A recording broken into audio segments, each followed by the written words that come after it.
Salut tout le monde, je suis très heureux de vous retrouver. Nous sommes le 13 novembre et voilà, le Bitcoin monte. Il monte enfin pour aller chercher les 91 000 dollars. Alors là, je suis sur le BLX, donc c'est pas le prix que vous voyez, c'est pas le prix en temps réel, mais je vous montre rapidement ce graphique pour simplement vous faire le lien entre les différents cycles et ce qui s'est passé chaque 2 ans. 2013, sommet 2015, bottom 2017, sommet 2019, bottom 2021 sommet, 2023 bottom, 2025, voilà, qu'est-ce qui va se passer?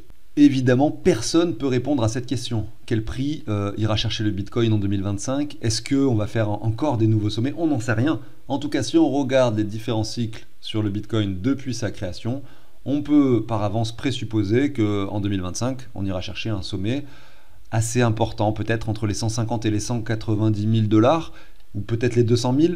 Et justement, on va parler de ça aujourd'hui, on va essayer d'identifier à peu près les prix que le Bitcoin peut atteindre et à quel moment est-ce qu'il peut atteindre ces prix-là. Et puis, je vais peut-être essayer de discuter de la question suivante, est-ce que c'est un bon moment là, dès aujourd'hui, en mi-novembre 2024, est-ce que c'est un bon moment pour investir?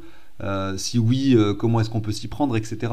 On va essayer de répondre aussi à ces questions qui sont évidemment, je pense, très d'actualité pour beaucoup de personnes qui s'intéressent que maintenant aux cryptos parce qu'ils en ont entendu parler à droite à gauche. Hein, quand ça monte, on en entend parler par des amis, à la télé, et on s'y intéresse, etc. Et donc il faut bien commencer à s'y intéresser un jour. Donc il n'y a pas de mal à ça, mais il faut être conscient quand même de ce qui se passe actuellement, tout simplement. Donc on va parler de tout ça. Je vais vous passer la très courte introduction. Pensez à vous abonner, à liker si le contenu vous plaît, bien sûr. Moi, je vous dis à tout de suite.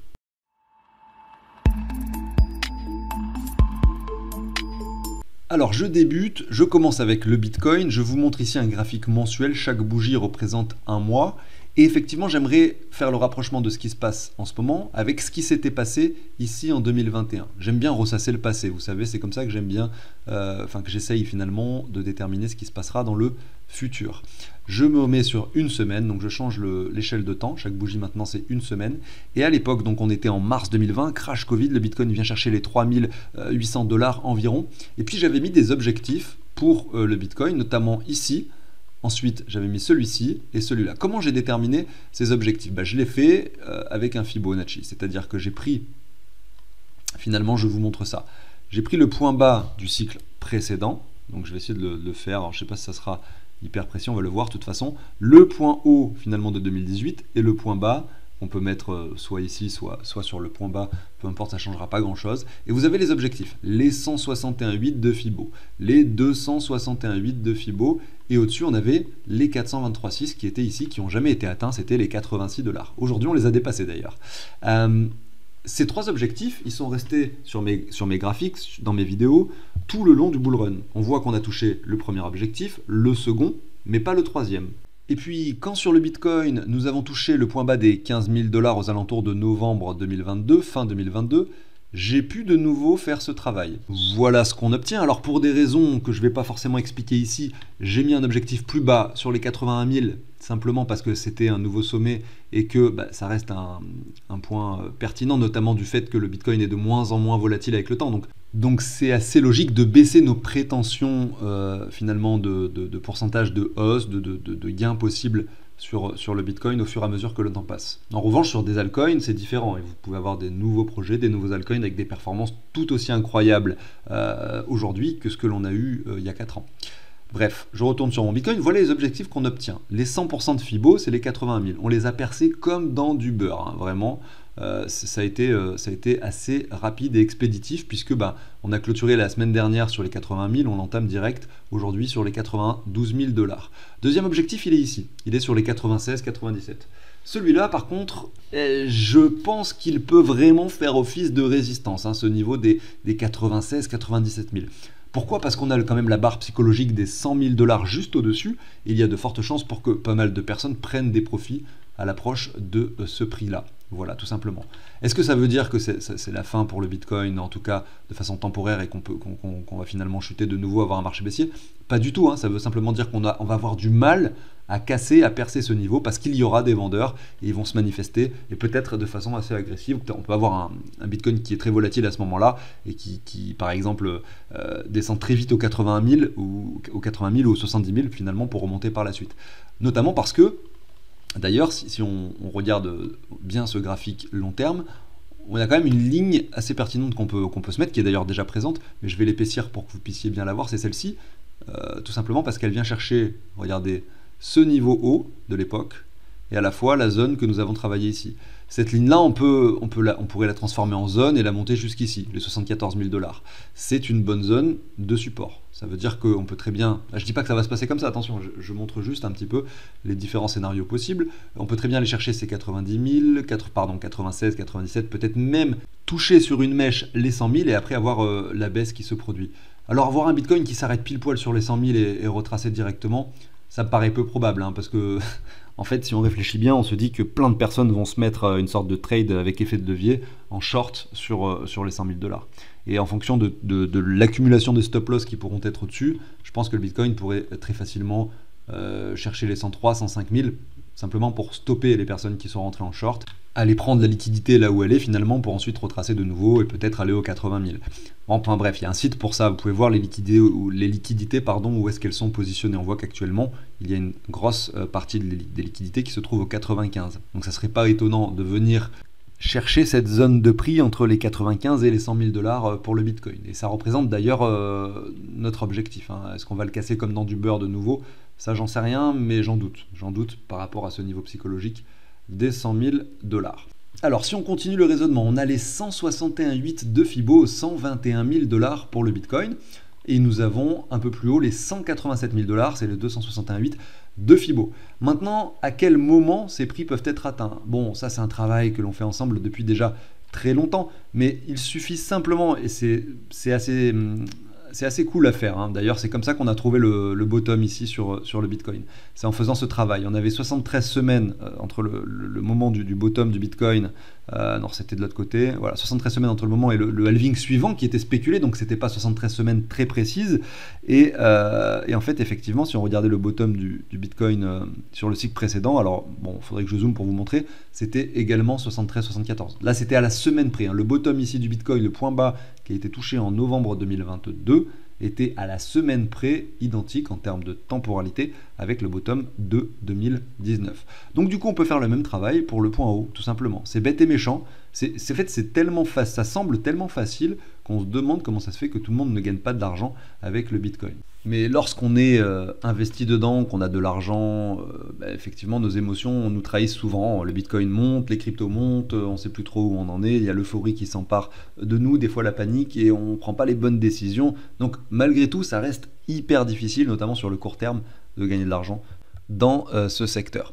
Avant de vous montrer précisément quelle sera la période de temps pertinente pour revendre vraiment ces cryptos et ces bitcoins, justement avec l'analyse du nombre de semaines par rapport au halving, je vous parle très rapidement de deux choses. La première chose, c'est l'outil d'investissement que je vous partage sur cette chaîne.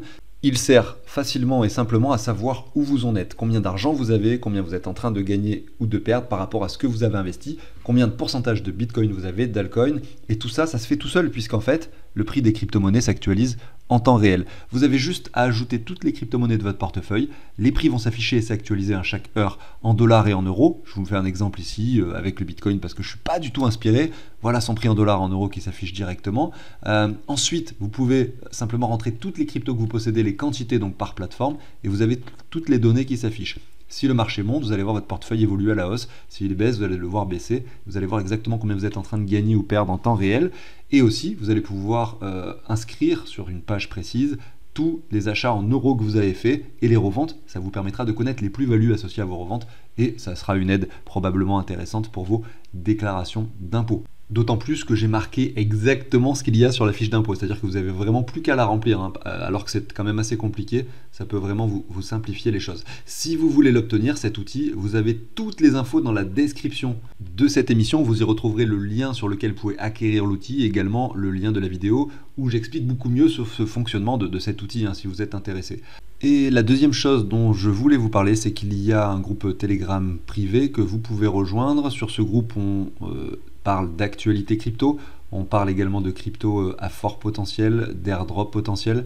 Et il y a un chat général où vous pouvez aussi discuter avec moi et avec mon collègue, tout simplement si vous avez des questions sur les cryptos de façon générale. C'est une sorte de groupe d'entraide aussi finalement qui a été créé ici. N'hésitez pas à aller y jeter un œil. Allez, c'est parti. Maintenant, on continue avec l'analyse temporelle que je voulais vous montrer. Donc, le cycle précédent, on a fait 2 sommets. Le premier, c'était à 47 semaines après le halving.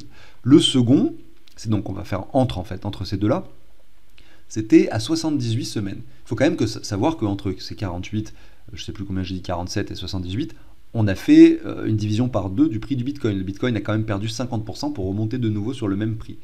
Donc on parle de 48 à 78 semaines. Donc on va se mettre cet ordre de temporalité ici. Donc je vais mettre une barre verticale comme ceci. Est-ce qu'elle sera jaune? Ouais, on va la mettre d'une autre couleur. Hein. On va la mettre rouge parce que c'est la zone où on doit revendre finalement. Hop, enfin l'espace où on doit vraiment sortir du marché. Ça serait dans cet espace de temps entre le mois de mars 2025 et le mois d'octobre 2025. Maintenant, comme je l'ai dit, c'est quand même une zone très large. À l'époque, dans cet espace de temps, comme je le disais tout à l'heure, on a divisé le prix du Bitcoin par 2. Les altcoins, en revanche, étaient très très bullish, à la fois lorsque le Bitcoin avait touché ce sommet et également lorsque le Bitcoin a touché ce sommet. Donc en avril-mai 2021, en fait, il y a eu un petit retard. L'altcoin dominant s'est produit quand le Bitcoin a commencé à chuter. Il y a un décalage souvent entre les altcoins et le Bitcoin, on l'avait bien observé, avec une analyse un peu approfondie que j'avais pu faire sur une émission, je m'étais rendu compte que le décalage était d'environ 5 semaines en moyenne, des fois c'est plus, des fois c'est moins, mais le décalage entre la montée des altcoins et finalement du Bitcoin, généralement est de 5 semaines. Voilà, donc je vous donne un peu toutes ces infos aujourd'hui. Ça reste des trucs assez basiques, ça fait un petit moment encore que je n'ai pas fait d'émission et vu la hausse qu'on observait, je me disais que c'était pas mal de reprendre un peu ces bases. Je vous donne une temporalité, je vous donne des prix pour le Bitcoin. Maintenant, chacun prend ses décisions et ses responsabilités quant aux reventes. Également aux achats. Je sais qu'il y a des personnes qui sont là parce qu'ils veulent acheter des cryptos.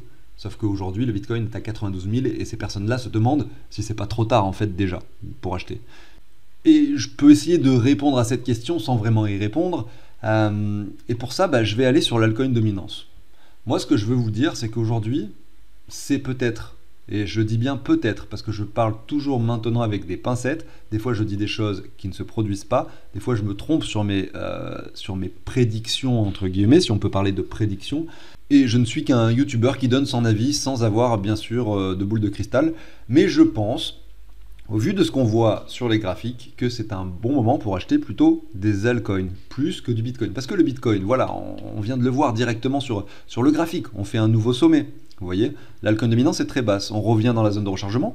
Actuellement, on continue d'imprimer des bougies rouges assez violentes, et il y a peut-être de fortes chances qu'on revienne chercher les 78,6 un peu plus bas sur l'altcoin dominance. Quand ça sera le cas, on attendra toujours les confirmations avec des W, etc. pour enfin pouvoir se dire qu'une alt season se produit. Ça peut prendre encore des mois et des mois. Donc oui, aujourd'hui, si on arrive sur le marché, on se dit que sur le court terme, c'est le Bitcoin qui monte. Les altcoins ne font pas grand-chose finalement. Le Bitcoin monte en solitaire. Il est déjà à 90 000, etc.